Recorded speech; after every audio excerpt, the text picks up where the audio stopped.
Hello, my name's Kingsley Singleton and welcome to this video lesson from Digital Photo. In this Photoshop Masterclass special, we're going to look at layers. What they are, how they work, and how you can use them with your pictures.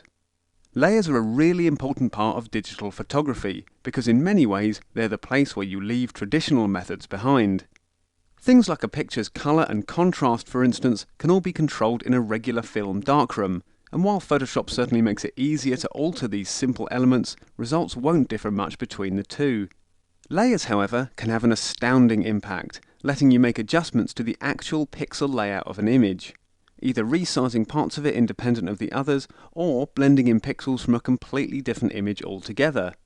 Layers can be used to make simple image adjustments like darkening a sky or combining two pictures onto a single page. But once you've got a good grasp of the way they work, you'll also be able to create complex composites and montage pictures. This newfound power means you can transcend the notion that photography is just about capturing moments in time and become much more creative. As you'll see in this guide, with layers, the only limit is your imagination. There's no real precedent for this in traditional photography, so if you've grown up using film, the concept can seem quite alien. That's why in this lesson we'll look at the basics of using layers, and then in the following tutorials provide some practical projects to get you using layers for real. The result of this will be plenty of Photoshop know-how and some top picks for your collection. To get a good idea of how layers work, imagine a simple landscape like this one. On top of this, we've placed what is effectively a clear sheet of acetate with a single silhouetted figure on it. And you can see this if I drag my layers palette on from the side of the screen. And here are the layers that make up the image, stacked one on top of the other in the palette. Now at the moment I'm clicked on the background layer, and that's the one that contains our landscape. But if I click on the figure layer, because it's separated, I can click and drag around this particular part of the image at will. Taking a closer look at the layer thumbnail, you'll see this checkerboard effect, and that means there are no pixels in these areas. Just this small amount of black pixels that are making up the silhouette. These empty areas allow the pixels below to show through, and that's why we can see both of them together at the same time. So, separating the image out in this way gives us an enormous amount of flexibility. As we've already seen, I can click and move the silhouette around, but I could also resize it, or stretch it and distort it, or even apply filters to it without affecting any other part of the picture. And if you take another look at the layers palette, you'll see some examples of what's possible. So I've firstly created a reflection of the figure in the water there, and also further down the palette I've darkened the top of the sky using an adjustment layer. We'll have a look at these in a moment, and I've also blurred part of the shot that's closest to the lens there using another layer down here. And all of these individual elements within the layers palette combine to produce an image that can be a lot more interesting than the kind of shot that you just get out of the camera on its own. Pretty simple, right? Okay, so now let's start doing something a bit more practical, showing you how to use layers and get them working together. I'll just close down this example picture, we don't need to save that. And then we're just going to create a simple A4 document to work with. So up to File, down to New and click that. And then just enter a width of 21 centimeters, a height of 29.7 and a resolution of 300 pixels, and make sure your background contents are set to white. You can actually make any kind of size of document to follow along with this little mini tutorial, but if you follow these numbers, that'll keep us on the same page, so to speak. Click OK, and your new document will appear on screen. Now the first thing we need to do really is make sure we can see the layers palette. If you can't see yours, just come up to Window and down to Layers. Give that a click and it will appear. And there within the Layers palette you'll see the background layer all filled with white, so it's a good idea really just to think of this as a simple white piece of paper. Next up we're going to come up to the Layer menu and down to New. From here we'll pick Layer, because we want to add a new layer to our image. Now when the dialog box appears we're going to call this one Red Square and click OK.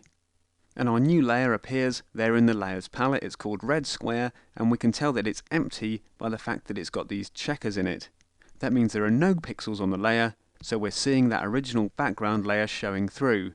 Next up, we're just going to draw a simple square on our new layer, so make sure it's highlighted in the Layers palette just by clicking on it. You can click between the layers just by tapping them with the left mouse button.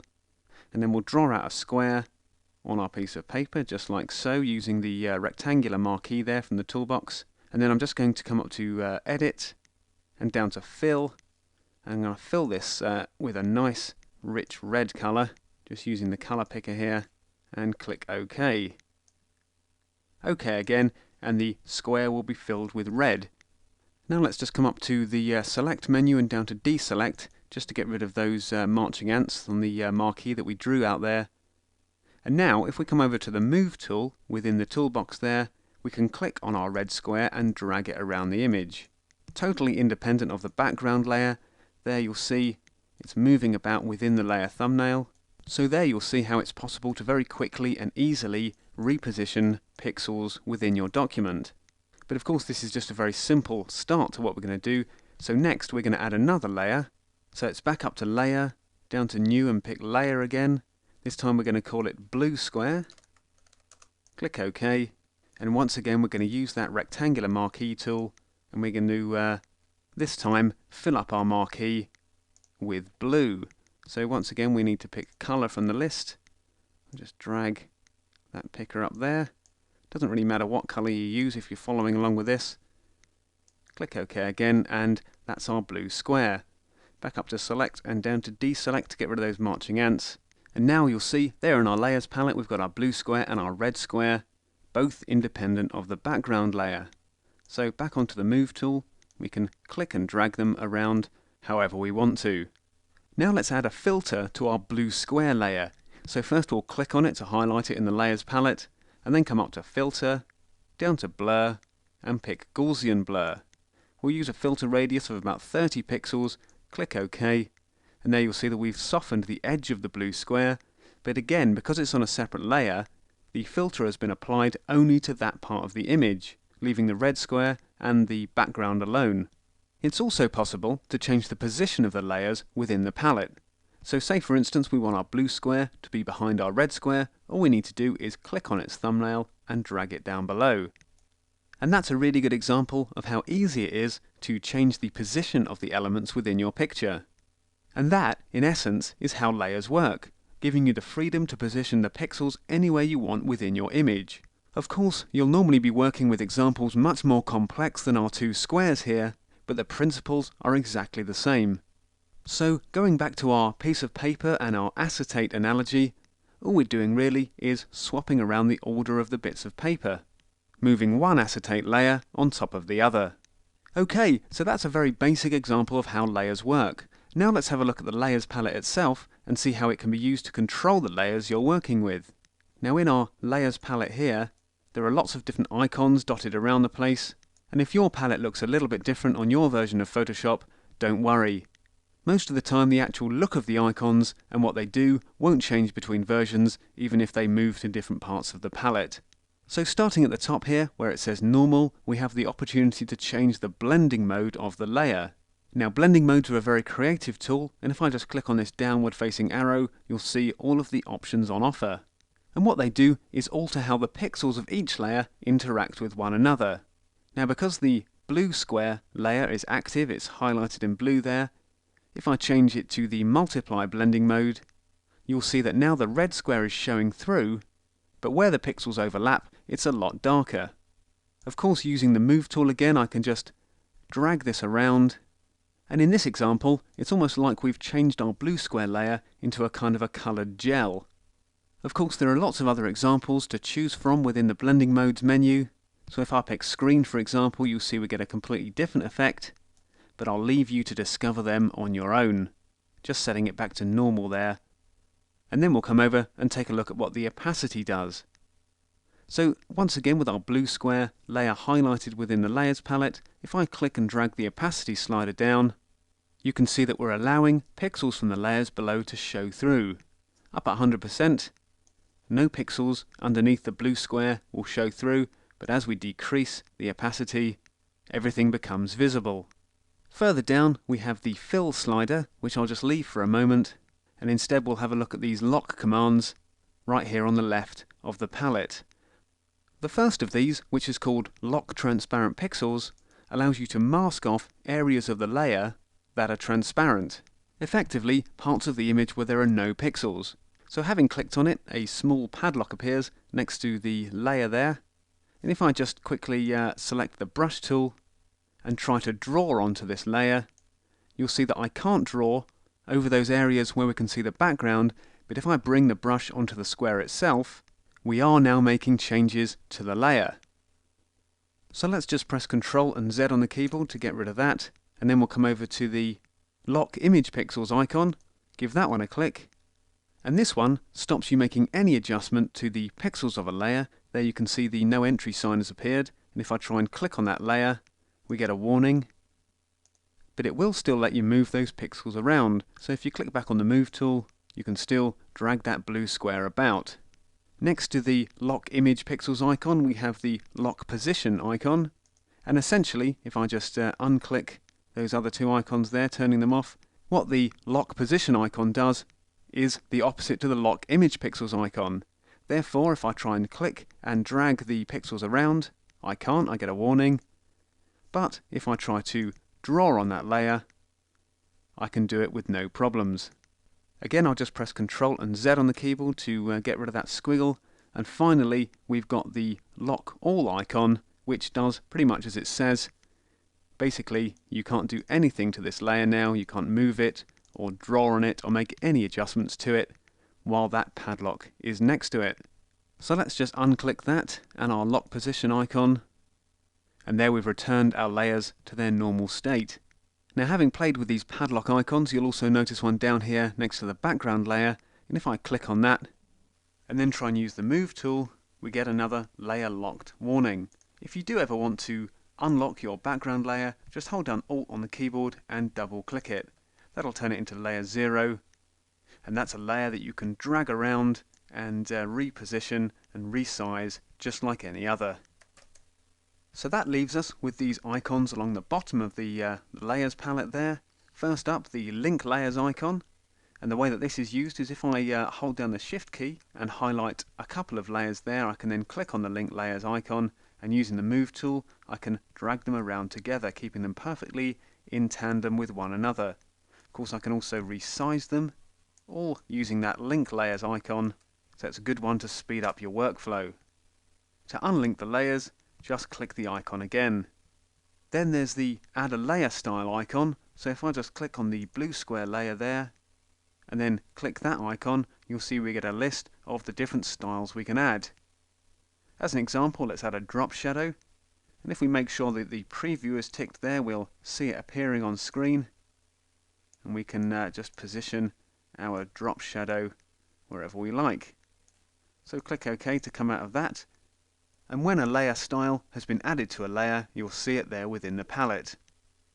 If you want to change that layer style, all you need to do is double click on it, and you can have access to it once again. Now, before we move on to the next icon, I'll just come back up to the Fill slider, because what this does is it adjusts the opacity of the pixels on a layer, but ignores any accompanying layer styles, such as this drop shadow that we've added. So if I just click on that and drag it along, you'll see we're making our blue square quite transparent there, but our drop shadow remains unaffected.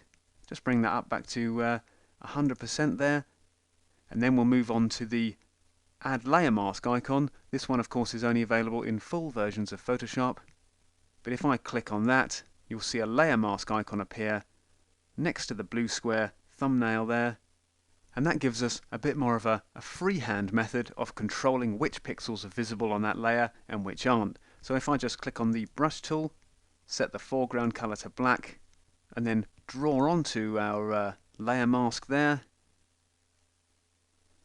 you'll see that I'm masking out those blue pixels, but I'm not affecting the layers below. Again, we'll just press Ctrl and Z to get rid of our doodle. And then we'll move on to the Create New Fill or Adjustment Layer icon, and if I give that a click, you'll see we get some more options. And if I select one of these, the Hue Saturation option, for example, you'll see in the Layers palette a Hue Saturation Adjustment layer appear at the top of the stack above the layer that we had highlighted. And if I shift the hue slider around, you'll see that rather like a filter, it affects all of the layers underneath it. Clicking OK will exit the palette, but if I only want the adjustment layer to affect the layer it's directly above, all I need to do is hold down the Alt key on the keyboard, hover the pointer in between the two layers there. You'll see we get an icon of two overlapping circles. Give that a click and our adjustment layer will be clipped to the layer it's directly above. And further along the list of icons, at the bottom we have the Create a New Group icon, and giving this a click just adds a little folder into our Layers palette. And this is an area that we can use to group certain types of layers together. So say I want to move my blue square and my hue saturation adjustment layer into there. I'll just highlight them both and click and drag them in. Then I can hide them away, a bit like you would using a menu system within the Windows interface. And it's a good way of keeping your layers palette nice and tidy, especially if you're working with a lot of layers. Finally, down there at the foot of the palette, we have the Create New Layer icon. Giving that a click will create a new layer, just like it says on the tin. But what we can also do is click and drag an existing layer into the Create a New Layer icon, and that'll duplicate the layer. So there now we've got red square copy, and using the Move tool we can click and drag that around independently of the original layer. Finally then, we've got the Delete Layer icon, and this again does exactly what it says. We can click and drag layers into that to get rid of them. We can also highlight layers and click on the icon. That'll bring up a warning, so we'll just hit yes to delete layer 1. And that is the end of our brief tour of the Layers palette. The only thing left is to take a look at this fly out menu to the side. Give that a click and you'll see lots of options in here, most of them offering different routes to the same functions that these icons perform. But importantly, we also have the merge options, merge group, merge visible and flatten image. So if you want to collapse your multi-layered image into a single background layer, that's the option you'll want. Okay, so the final things that we're going to look at in this introduction to layers is how to save your layered documents so you can return to them and work on them again later. Now the basic rule is that if you save your layered document as a JPEG, you will lose all your layers. It will be crunched into a single background layer. So if you want to retain them, just come up to the File menu, down to Save As, and make sure that you choose the Photoshop format. This should default to the Photoshop setting if you're using a layered document. Make sure you've got layers ticked as well, and you should have no problems saving that image, closing Photoshop down, and then reopening it at a later date. Okay, so now you've got a good idea of the basics. Check out the 3 creative projects in this month's Photoshop Masterclass special. You'll find them on this month's CD. And you'll find out just how flexible and exciting working with layers can really be. As a full stop, I'm just going to come over to our Layers palette menu there. Once again, come down to the Flatten Image option, give that a click, and you'll see that all those layers that we've worked on have been collapsed into the single background layer, and that's our example image finished. So give these basic tips a try to familiarize yourself with the Layers palette, and then have a crack at some of those more creative projects. See you next time.